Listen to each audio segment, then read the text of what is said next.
A esperança. Olá, espero que você esteja bem. Nós estamos aqui mais uma vez hoje para darmos continuidade ao estudo de Amós. A bem da verdade, concluirmos o livro de Amós, Amós capítulo 9. Mas antes é necessário que eu faça 3 pedidos. E o primeiro pedido é para que você não apenas curta, mas compartilhe esse estudo com outras pessoas, para que outras pessoas venham ser abençoadas, venham ser edificadas. O segundo pedido é para você adquirir a Bíblia 365, porque através dela você vai ler um trecho do Antigo Testamento, um trecho do Novo Testamento, um trecho de Salmos e um trecho de Provérbios. E a nossa intenção com isso é fazer com que você venha ler a Bíblia toda em um ano. Então aceite esse desafio, porque certamente você será abençoado. E o terceiro pedido é para que você participe de pelo menos um dos estudos que nós colocamos à disposição ali na igreja. Então temos estudos às segundas, às quartas, às quintas, aos domingos. São dias diferentes, horários diferentes, temas diferentes. E a nossa intenção com isso é de alguma forma te alcançar para que você venha adquirir mais conhecimento de Deus. Então na descrição desse estudo no nosso canal no YouTube, você pode conferir ali os dias, horários e temas que nós temos tratado ali na igreja, ou então na agenda da semana, na nossa página no Instagram. Então, confere lá e vem participar conosco, porque certamente você vai adquirir mais conhecimento de Deus. E depois, então, desses pedidos, vamos para o texto de hoje, Amós, capítulo 9, do versículo 13 ao versículo 15, que diz assim: Dias virão, declara o Senhor, em que a ceifa continuará até o tempo de arar, e o pisar das uvas até o tempo de semear. Vinho novo gotejará dos montes e fluirá de todas as colinas. Trarei de volta Israel, o meu povo exilado. Eles reconstruirão as cidades em ruínas e nelas viverão. Plantarão vinhas e beberão do seu vinho, cultivarão pomares e comerão do seu fruto. Plantarei Israel em sua própria terra, para nunca mais ser desarraigado da terra que lhe dei, diz o Senhor, o seu Deus. Então aqui agora, em Amós capítulo 9, a gente vai perceber que do versículo 1 até o versículo 10 continua então essa palavra de juízo contra Israel. Mas o versículo 11 e 12, o Senhor traz uma promessa que é a restauração da casa de Davi, como fala ali no versículo 11. E do versículo 13 até o versículo 15, que são os versículos então que nós lemos e destacamos aqui, o Senhor vai restaurar então ali a prosperidade de Israel.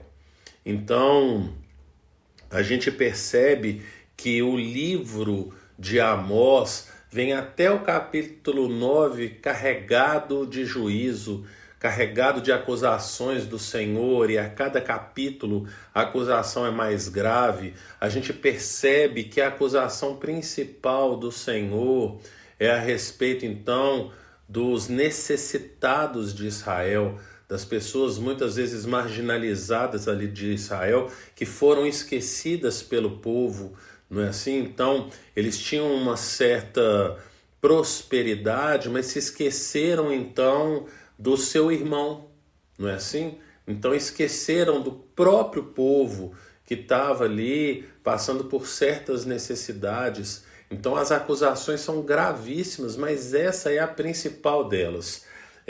Algumas vezes aqui ao longo desse estudo de Amós, nós lemos ali em Ezequiel, capítulo 16, versículo 49, o profeta Ezequiel falando de qual que foi o pecado desse Israel, reino do norte, que era soberba, que nós vimos então no estudo de ontem, porque o povo se orgulhava ali das suas muralhas, das suas fortificações, e se sentiam protegidos atrás das suas muralhas.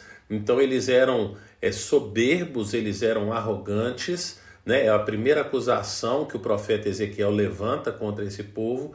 E a segunda acusação é que eles tinham fartura, mas não distribuíam ali para os pobres. Então são as duas principais acusações. Confere aí, dá uma paradinha no estudo. Abre lá em Ezequiel capítulo 16, versículo 49.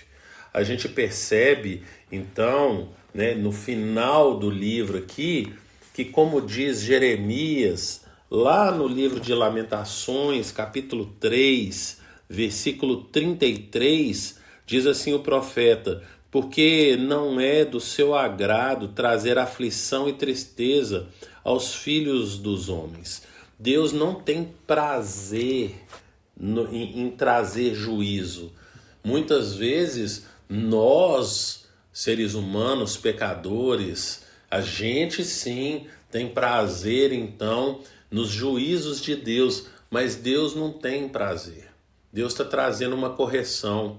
Como diz ali, né, o autor aos Hebreus, lá no capítulo 12, versículo 6, ele fala que o Senhor corrige a quem ama e castiga todo filho a quem aceita.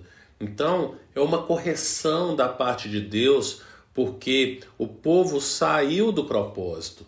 Então, por isso, o livro do profeta Amós termina com duas palavras de bênção, com duas palavras de esperança para esse povo que ainda vai entrar nesse cativeiro da Assíria. A gente precisa entender que o nosso Deus é galardoador, nós precisamos entender que o nosso Deus, ele nos ama. Como acabamos de ler aqui em Hebreus, ele corrige o filho que ele ama. É uma correção. Por quê? Porque saiu do propósito. O povo de Israel saiu do propósito pelo qual ele foi levantado, ele foi escolhido lá em Abraão. O povo foi escolhido lá em Abraão com um propósito, e esse propósito acabou se perdendo. Era uma nação para ser sacerdotal. O que é então esse papel sacerdotal da nação de Israel? Era então ela ser uma intermediária entre o resto da humanidade e Deus. Era uma nação para ser exemplar, onde o resto dos homens da raça humana iria se aconselhar, iria ver qual que é a forma correta de se viver e de se relacionar com Deus. Se relacionar com Deus e se relacionar com o outro. Então esse propósito primário do povo de Israel acabou se perdendo por causa da sua própria corrupção, como falamos ontem e aprofundamos um pouquinho aí na corrupção desse povo, até onde chegou a corrupção e a prática dessa corrupção aí que o Senhor acusa então o povo de Israel. Então eles saíram desse propósito de Deus. E Deus ama esse povo, por isso que corrige esse povo e promete que não vai exterminá-lo da face da terra. Se por um lado, como a gente falou ontem, lá em Amós capítulo 8, versículo 7, que Deus não vai esquecer de coisa nenhuma que eles fizeram, por outro lado, há um remanescente fiel, há um chamado para a esperança desse povo. Esperança é essa de que Deus vai restaurar então ali a sua sorte, que vai mudar ali então os dias de Israel, que no futuro as coisas seriam bem melhores como nunca foram antes. Quando a gente fala aqui, né, no versículo 13, 14 e 15, a gente está percebendo um agir de Deus como nunca aconteceu na história de Israel no seu passado.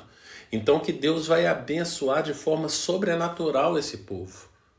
Trazendo para os nossos dias hoje, quando nós olhamos para o povo de Israel, a gente percebe que o Senhor continua cumprindo essa palavra, apesar do povo de Israel ser infiel a Deus até os nossos dias. Mas não é porque o povo é infiel que Deus não vai ser fiel à palavra dele. Então Deus continua abençoando, Deus continua prosperando o povo de Israel. A gente percebe então, né, quando a gente olha para a história e ao longo da história, como que esse povo sofreu, mas sofreu por causa dos seus próprios pecados. A gente está vendo aqui em Amós, né, como a gente viu também ali em Oséias e também em Joel. Então os três são contemporâneos, né? Oséias, Joel e Amós são contemporâneos. Então eles estão fazendo graves acusações a esse povo, e esse povo vai colher o que plantou, mas Deus ainda traz esperança para esse povo. Nós olhamos então lá um povo que foi destruído, né? Teve a cidade destruída, o povo foi dizimado lá cerca de 722, 721 a.C., e como que o Senhor restaurou de forma recente o Estado de Israel. 1948 foi instituído então ali o Estado de Israel pela ONU, né? E aí a gente vê então esse cuidado e cumprimento da promessa de Deus para esse povo. E como que esse povo de Israel tem sido abençoado e tem sido próspero, não é assim? Então, algo que a gente pode tirar então de toda essa história de Israel, olhando desde que os profetas ali, né, de cerca de 750 antes de Cristo, quando profetizaram, e trazendo para os dias atuais, que o Senhor cumpriu a palavra dele para esse povo. Então isso traz uma mensagem para nós, que é: o Senhor cumpre a sua palavra, as promessas dele ele não esquece. Então, se o Senhor trouxe uma promessa para a sua vida, tenha certeza de que ele há de cumprir aquilo que ele prometeu. Pense nisso e que o Senhor te abençoe.